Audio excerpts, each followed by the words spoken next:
오늘 말씀의 제목을 한번 보시고요. 그리고 주보 표지 첫면에 있는 그림들을 한번 살펴보시면 좋을 것 같아요. 오늘 말씀 제목은 뭐죠? 무기여 잘 있거라. 어디서 많이 들어본 말이죠. 표지 그림을 보시면 위에 노란색 많이 있는데 까만 사람 둘이 있는데 하나는 크고 하나는 작아요. 딱 보면 다윗과 골리앗의 모습인 걸 알 수 있어요. 왼쪽 아래에는 어니스트 해밍웨이가 쓴 소설, 무기여 잘 있거라. 영어 제목이 A Farewell to Arms 이렇게 돼 있어요. 소설책의 표지 제가 검색해서 넣었고요. 가운데 있는 것은 한자로 무기여, 한글로 잘 있거라 이렇게 써 있는 한국에 개봉했던 영화 포스터 검색해서 넣었고요. 다윗과 골리앗이라는 책이 있더라고요. 제가 말씀 준비하다 보니까 그런 내용들을 오늘 말씀 가운데 전할 거라고 그 내용들을 넣어놨습니다. 오늘 이런 얘기를 하겠구나. 다윗과 골리앗 기억하시고 무기여 잘 있거라 뭔가 생각하시면 좋을 것 같습니다. 무기여 잘 있거라, 전쟁에 대해서 반대하는, 어쩌면 반전, 그리고 싸움과 갈등, 폭력보다는 사랑과 평화, 그게 인간에게 더 귀한 것이다 라는 얘기를 주고 있는, 읽어보지는 않았지만 그런 작품이지 않을까. 유명한 명작이니까요. 해밍웨이를 세계적인 명작 작가로 올려놓는데 기여한 그런 작품으로 평가를 받고 있어요. 1929년에 쓴 소설이에요. 그리고 1932년에는 똑같은 소설이 영화로 제작됩니다. 근데 이 포스터에 나온 영화는 아니고요. 영화가 다시 한번 리메이크 되는데 그 두 번째 만들어진 영화가 1957년에 좀 몰라요 누군지, 락 허드슨, 제니퍼 존스. 누가 아실까요? 영화 봤던 기억 있으세요? 있으세요. 장로님 권사님 데이트하면서 보시지 않았을까 이런 생각도 들고요. 저는 유명한 것만 알고 있습니다. 또 있어요. 똑같은 제목의 한국 가수가 부른 노래 있어요. 아시죠? 한 여자가 이런 거 있어요. 그렇죠?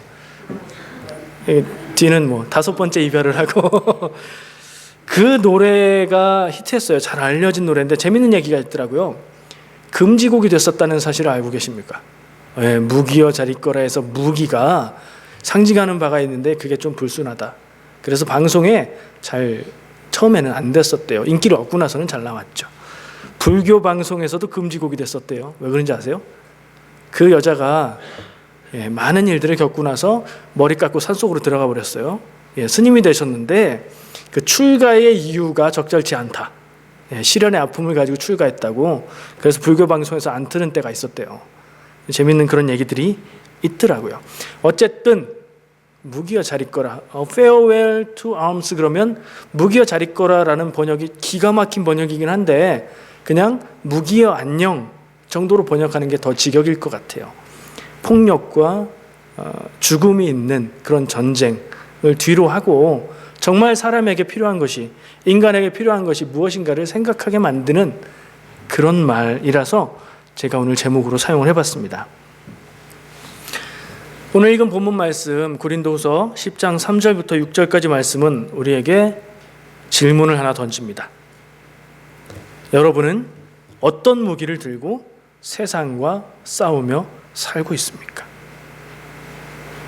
세상 사는 게 쉽지 않죠. 세상살이가 전쟁 같다 이런 표현들을 합니다. 너무 고달프고 힘들 때 정말 내 사는 모습을 돌아보면 와, 정말 전쟁같이 산다 이 말이 와닿을 때가 있는 것 같아요. 특히 이민의 삶이 그렇죠. 더 한국에서는 우리 돌봐줄 사람도 있고 힘이 돼주는 사람들도 있는데 나와서 살다 보니 없는 게 많고 우리가 헤쳐나가야 되는 일들이 더 많고 일도 해야 되고 사회에 적응도 해야 되고 비자도 받아야 되고 공부도 또 해야 되고 영어도 잘해야 되고 자녀들 양육도 신경 써야 되고 정말 힘든 삶을 사는 것 같아요. 교회의 일들이, 신앙의 일들이 그런 전쟁 같은 삶을 사시는 사랑하는 성도들 여러분들의 삶에 힘이 되고 능력이 되었으면 좋겠습니다. 사는 게 전쟁이다 이 말에 공감하신다면 오늘 본문 말씀이 이야기하고 있는 또 다른 싸움도 깊이 생각해 봐야 될 것 같습니다. 삶이 고달프다는 얘기에서 끝나는 것이 아니라 삶의 본질에 대해서 어떤 싸움을 이야기하고 있습니다. 성경 말씀을 한번 보시면서 같이 나가면 좋을 것 같고요. 아니면 주보 예배 순서 오른편에 있는 요약을 보시면서 따라오셔도 좋을 것 같습니다. 제가 나름대로 말씀을 보면서 말을 좀 바꿔서 요약을 해봤는데요. 이런 얘기를 하고 있습니다. 첫 번째, 우리는 세상에 사는 그리스도인이다. 사회인이면서 동시에 그리스도인이라는 얘기죠. 나의 정체성에 대해서, 네가 누구냐라는 물음에 대해서 나는 한국 사람이며 캐나다에 살고 있는 이민자이며 그리고 그리스도인이라는 것을 벗어날 수가 없다는 거죠. 때로는 우리가 믿음을 너무 강조하면 사회인인 것을 잊을 때가 있어요. 근데 아니에요. 우리는 세상에 사는 사람입니다. 세상에 사는 사회인으로서 그리스도인이에요. 사회인들이 한 가지 기준에만 부합하게 살면 된다면 우리는 두 가지 기준에 다 맞게 살아가야 되는 그런 사람들인 것입니다. 두 번째 얘기하고 있는 사실은 우리는 세상의 무기로 싸우지 않는다는 점입니다. 세상의 무기, 뭘까요? 우리가 싸워야 되는 대상은 무엇이고 우리가 싸워서 이겼을 때 승리의 모습은 어떤 모습일까요? 세상의 무기로 싸우지 않는다는 이 선언은 우리는 믿음이 없는 사람들의 싸우는 무기, 그것이 아니라 다른 무기, 다른 기준으로 살아간다는 선언입니다. 말씀은 계속해서 얘기합니다. 강한 요새도 무너뜨리는 하나님의 능력, 그것이 우리의 무기라고 얘기합니다. 그러면 세상 사람들이 무기라고 여기는 세상을 살아가는 힘은 무엇일까요? 사람들은 무엇을 가지기 위해서 노력하고 일하고 고생하고 살고 있죠? 물질, 재물, 또는 권력, 혹은 명예, 어떤 다른 사람들을 움직일 수 있는 힘이 있으면 내가 더 행복하고 편안하고 즐거울 것이라고 살고 있습니다. 그래서 노력합니다. 더 많은 능력을 갖기 위해서 노력하죠. 공부를 열심히 하고요. 일을 더 열심히 하고요. 정말 가진 재능이 없으면 피나는 노력이라도 해서 열심히 살아서 내가 성공해야 되겠다. 이렇게 살아가는 게 세상의 무기입니다. 열심히 노력하고 또 노력해서 강해지고 더 힘이 세지고 더 많은 것을 가지게 되고 더 많은 것을 잘 할 수 있게 되면 내 인생이 편안하고 행복할 것이다. 이게 세상의 무기 아니겠습니까? 혹시 그것을 우리의 삶의 기준으로 놓고 살고 있지는 않은지요? 저도 자유로울 수 없습니다. 세상을 사는 사회인으로서 세상살이에 대해서 우리에게 요구하는 것들, 내가 있어야 되겠다고 생각하는 것들, 세상의 무기와 다르지 않을 때도 있다는 것을 부인할 수는 없는 것 같습니다. 그러나 우리에게는 모든 것보다 강한 하나님의 능력, 그것이 무기가 된다는 사실이죠. 이걸 잘 들어야 됩니다. 세상의 무기도 갖고 거기에 더불어서 하나님의 능력도 갖는 삶이 아니라 세상의 무기가 아닌 하나님의 능력으로 살아가는 무기를 갖고 살아가는 사람들이 그리스도인이라는 점이에요. 그렇다면 결국에 세상의 무기는 내려놓고 포기하고 우리는 그것을 추구하지 않고 그것이 기준이 아니다 라는 삶의 기준이 있어야 된다는 얘기가 됩니다. 강한 요새도 무너뜨리는 하나님의 능력, 예수님께서 나타나셨던 자연도 순종하게 만드는 그 하나님의 능력, 그게 우리의 무기가 된다면 괜찮겠죠. 못할 것이 없고 능치 못함이 없고 다 이기고. 근데 예수님의 삶이 세상에서의 모습만 기억해 보면 그리 영광스럽지 않은 것을 보게 됩니다. 그래서 하나님의 능력이 우리의 무기라는 얘기는 조금 더 깊이 생각해 봐야 답을 찾을 수 있는 말인 것 같습니다. 본문 말씀에서 우리가 싸워야 하는 대상을 찾아본다면 이론들입니다. 이론들, 다른 얘기들, 성경이 말하는 복음의 진리와는 다른 이야기들, 세상의 지혜라고 말하는 것들, 그것과 싸워야 하고요. 그리고 하나님을 아는 지식에 대항하는 교만, 오만함, 이건 역시 우리가 싸워야 될 대상입니다. 그리고 깊이 생각하는 가운데 저는 또 다른 싸워야 될 것들을 생각했습니다. 어쩌면 나 자신일지도 모르겠다. 세상의 기준과 똑같이 살아가고 세상의 기준과 똑같이 판단하고 세상 사람들이 원하는 것을 갖기 원하는 나 자신과 싸우는 것 필요하지 않을까 생각을 해봤습니다. 그러면서 다윗과 골리앗 이야기가 생각이 났어요. 성경 말씀에 있는 얘기인데 아까 표지에서 보셨죠? 책 제목이에요. 말콤 글래드웰이라는 사람이 쓴 책이에요. 작년에 한글로 번역돼 나온 책이에요. 부제가 달려 있어요. 강자를 이기는 약자의 기술.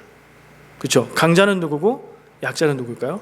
골리앗, 강자를 이기는 다윗 약자의 기술. 어떻게 해서 다윗이 골리앗을 이겼을까? 설교 말씀 가운데에 다윗이 골리앗을 이긴 방법에 대해서 얘기하면 딱 하나입니다. 어떻게 다윗이 골리앗을 이겼습니까? 하나님의 이름으로 담대히 믿음을 가지고 나갔기 때문에 이겼습니다. 맞습니다. 사실이고 진리예요. 근데 그가 구체적으로 직접 사용했던 무기가 있죠. 골리앗은 칼을 가지고 나왔습니다. 창을 가지고 방패를 가지고 나왔습니다. 근데 다윗은요? 다윗의 무기는 돌이었어요. 돌멩이였어요. 이게 약자라고요. 이 다윗과 골리앗이라는 책을 쓴 저자는 이 부분을 색다르게 봐요. 성경적인 관점은 아니죠. 골리앗이 가지고 있었던 칼과 창과 방패는 적이 가까이 접근해 왔을 때 공격할 수 있는 무기, 근거리 무기라는 거예요. 무기의 관점에서 보면. 근데 다윗이 사용했던 돌은요, 훨씬 더 먼 거리에서도 적을 공격할 수 있었던 효율적이고 강력한 무기였다는 거죠. 결국에 다윗이 골리앗을 이길 수 있었던 것은 조금 전에 얘기한 신앙적인 부분, 그런 관점이 아니라 다른 관점으로 보면서 무기가 달랐기 때문에, 싸움의 규칙을 바꾸어 버렸기 때문에 이길 수 있었다고 분석을 하고 있는 거예요. 그러면서 그 틀을 가지고 많은 이야기들을 하고 있습니다. 하나님을 의지하는 담대한 믿음, 그리고 돌팔매를 가지고 나가서 이겼던 다윗의, 약자라고만 생각됐던 다윗이 강자 골리앗을 이길 수 있었던 방법은 다윗 자신의 강점, 자기가 잘할 수 있는 것, 그것을 싸움의 규칙으로 변경해서 무기를 바꿨을 때 이길 수 있었다는 얘기를 하고 있는 겁니다. 세상과 같은 무기를 들고 싸운다면 힘이 강한 자가 이기고 약한 자는 질 수밖에 없는 경쟁의 구도가 생깁니다. 세상과 다른 무기를 가지고 싸워 나간다면 경쟁하고 다투고 갈등할 것이 없죠. 하나님의 능력을 무기 삼아서 세상을 살아나간다면 경쟁과 갈등과 다툼이 아닌 사랑과 화해와 협력이 가능하다는 얘기를 우리가 생각할 수 있습니다. 다시 한번 질문해 보시기 바랍니다. 제가 여러분들에게 어떤 죄책감을 드리기 위해서 이런 질문을 자꾸 하는 건 아닙니다. 오늘 이 본문 말씀을 통해서, 그리고 오늘 함께하는 시간들을 통해서 내 자신의 삶을 돌아보고 내가 정말 진정으로 구해야 될 것이 아닌데 너무 힘을 쓰고 힘들어하고 있지는 않은가 돌아볼 기회를 삼고자 하는 것입니다. 이런 질문을 해보시죠. 나는 세상이 생각하는 무기, 경제력, 뛰어난 능력, 피나는 노력, 그것으로 세상과 싸우고 있지는 않은가? 오늘 말씀을 기억하고 지금까지 나눈 이야기들을 생각해보면 어쩐지 그리스도인으로서 세상에서 세상의 무기로 싸우고 있다는 것은 좀 말이 안 된다는 생각이 듭니다. 좀 맞지 않는 것 같아요. 그리스도인이라면 그리스도인답게 싸워야 되겠죠. 오늘 말씀은 그 부분에 명쾌한 답을 아주 단순하게, 간단하게, 강력하게 주고 있습니다. 우리는 연약한 나의 능력이 아니라 세상 무엇보다 강한 하나님의 능력으로 싸워야 한다. 하나님의 능력을 어떻게 소유하고 사용할 수 있을까요? 무기도 중요한데 그 무기를 잘 다루는 기술도 중요하죠. 같은 무기를 들고 싸운다고 강한 무기를 가진 자가 이기는 게 아니죠. 그 무기를 잘 사용하는 사람이 더 강해지는 거죠. 하나님의 능력이 우리의 무기가 된다면 우리가 어떻게 그것을 잘 사용할 수 있을까요? 자꾸 써봐야 되지 않을까요? 자꾸 사용해봐야 되지 않을까요? 사용법을 잘 익혀야 되겠죠. 그 방법이 뭘까요? 생각해 보시면 이따 저도 한번 언급해 보려고 합니다. 다른 얘기를 좀 하겠습니다. 구약 성경에 여러 인물들이 나옵니다. 성경에 많은 인물들이 나와요. 근데 기도할 때는 이상하게, 특히 자녀들을 위해서 기도할 때는 이 사람들의 이름들을 빼지 않고 얘기합니다. 남자아이를 위해 기도할 때는 다니엘과 같은 자녀가 되게 해주시고, 이렇게 기도 많이 하죠. 여자는 누구 얘기하죠? 에스더와 같은 딸이 되게 해주시고. 왜요? 성경에서 가장 잘 나가고 가장 높고 제일 괜찮은 모습이 다니엘, 제국의 총리, 에스더, 왕비, 그렇잖아요. 제일 높은 사람, 왕비, 이 정도는 됐으면 하면서 자녀들을 위해서 그렇게 기도를 많이 하는 것 같아요. 사실이죠. 여러분들, 자녀들을 위해서 기도할 때 어떤 기도를 하십니까? 거기에 믿음의 고백이 사실은 들어있어요. 다니엘과 같은 사람이 되길 위해서 기도한다면 그 자녀는 세상의 좋은 것들을 거부하고 하나님의 것으로 살겠다고 다짐을 해야 되고요. 죽음의 위협 앞에서도 하나님을 왕으로 섬기며 기도하기를 멈추지 않아야 하고요. 사자굴에 던져지는 그런 희생도 기꺼이 받아들이는 삶을 살아야 돼요. 그거는 생각을 하고 기도를 해야 돼요. 자녀가, 딸이 에스더같이 하나님 앞에서 아름다운 왕비와 같이 되기 원하시면 한 번에 죽을 수도 있는 왕 앞에 무단으로 나서는 그 용기, 자기 백성들을 위해서 믿음으로 나서는 그 용기 정도는 가져야 돼요. 기도할 때 그거 잊지 말고 그 생각도 하시면서 기도해야 돼요. 그냥 총리 되고 왕비 되고 그것만 생각하시면 그 부록으로 딸려오는 것들 잊어버린 게 됩니다. 그게 더 중요합니다. 다니엘이 위대한 사람인 이유는 제국의 총리여서가 아니라 하나님의 말씀, 하나님의 능력으로 살아가겠다고 다짐하고 그것으로 살았던 사람이기 때문이고요. 에스더가 위대했던 이유는 죽음을 무릅쓰고 믿음으로 나서는 믿음의 사람이었기 때문이죠. 그런 이유 때문에 그렇게 기도하시는 거라고 믿습니다. 근데 마음 한구석에는 기도할 때에 내 아들이, 내 딸이 하나님 안에서 큰 자리, 높은 자리, 사람들이 존경할 만한 사람 되었으면 좋겠다 생각하는 것도 사실일 겁니다. 그게 세상의 무기 아닌가요? 근데 그렇게 되는 사람이 되기까지 그 뒤에 숨겨 있는 믿음의 동기, 하나님이 그들을 그렇게 사용할 수 있었던 그들의 믿음, 그게 아마도 우리가 쓸 수 있는 하나님의 능력, 그 무기인 것 같습니다. 왜 성경에서 모델을 찾으려 할까 생각도 해봤습니다. 성경에 있는 인물 얘기하면 왠지 더 성공하고 싶다는 표현을 하고 싶으면서도 신앙적인 것 같잖아요. 그래서 영어권에서는 이름을 성경 인물로 이름 많이 짓죠. 데이빗, 다윗왕, 굉장하죠. 다니엘도 있잖아요. 대단해요. 에스더도 많아요. 그 이유가 믿음으로 사는 사람, 믿음으로 승리하는 사람, 거기에 있어야 될 줄로 믿습니다. 조금 더 초를 치는 그런 얘기를 한번 하려고 합니다. 아까도 살짝 얘기했어요. 세상에 태어났던 사람들 중에 하나님의 능력을 100% 사용했고 하나님의 뜻을 100% 알았던 사람이 있다면 누굴까요? 사람이요, 사람. 예수님이요. 예수님 사람이셨잖아요. 사람인 것만은 아니었지만 온전한 사람이셨습니다. 사람으로 하나님의 뜻을 온전히 알고 순종했고 하나님의 능력을 사용하셨던 분이에요. 예수님보다 더 하나님의 능력 사용에 능했던 사람이 역사상 있었나요? 없었어요. 그럼 예수님의 삶의 모습이 하나님의 능력으로 살아가는 삶의 모습의 모델, 표본이겠죠. 예수님의 삶 가운데 이 세상에서 영광된 순간이 있었나요? 있긴 있었던 것 같아요. 병 고치고 죽은 사람 살리고 그랬을 때 사람들이 예수님을 왕으로 세우려고 막 따라다니면서 막 대단히 좋아했어요. 예수님은 그 자리를 피하셨어요. 그런 영광은 예수님의 자리가 아니었고 원하는 것이 아니었고 하나님의 계획에 맞지 않는 자리였기 때문이에요. 하나님의 계획, 하나님의 뜻, 그것은 어디 있었죠? 예수님의 자리가 어디였죠? 십자가 위였죠.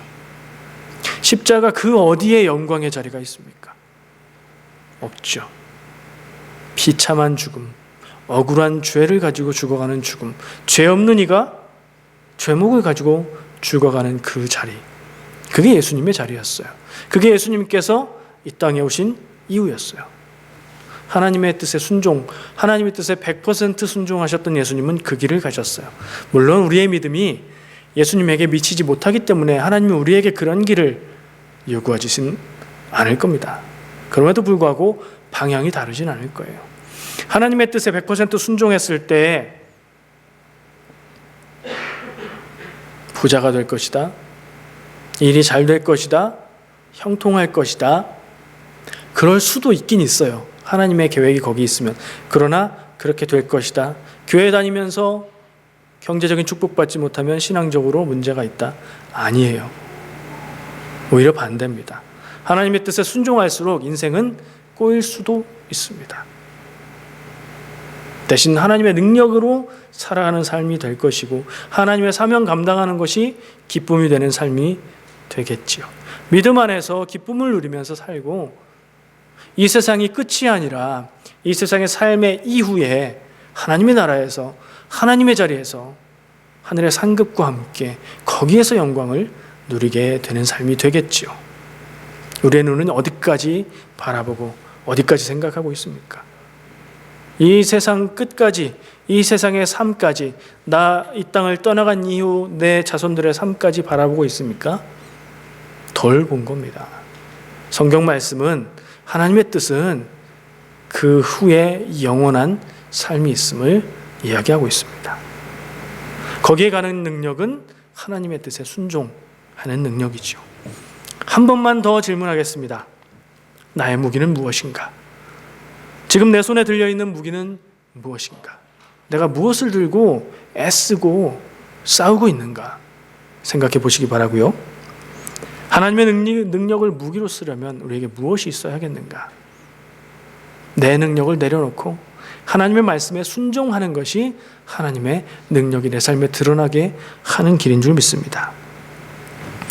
우리가 세상에서 싸우는 싸움은 영적 전쟁이어야 합니다. 그리고 그 싸움에서의 무기는 잘남이나 뛰어남, 더 크고 더 강하고 일을 더 잘하는 능력이 아니라 내 무릎을 굽히고 하나님 앞에 엎드려 기도하면서 하나님의 음성 듣기를 구하고 그 하나님의 뜻에 순종하는 그것이 우리의 삶의 능력인 줄 믿습니다. 우리가 신앙인으로 내 눈의 초점을 어디에 맞춰야 하고 어디에 힘을 주어야 하는지 다시 한 번만 생각하는 그런 시간이 되었으면 좋겠습니다. 기도하겠습니다.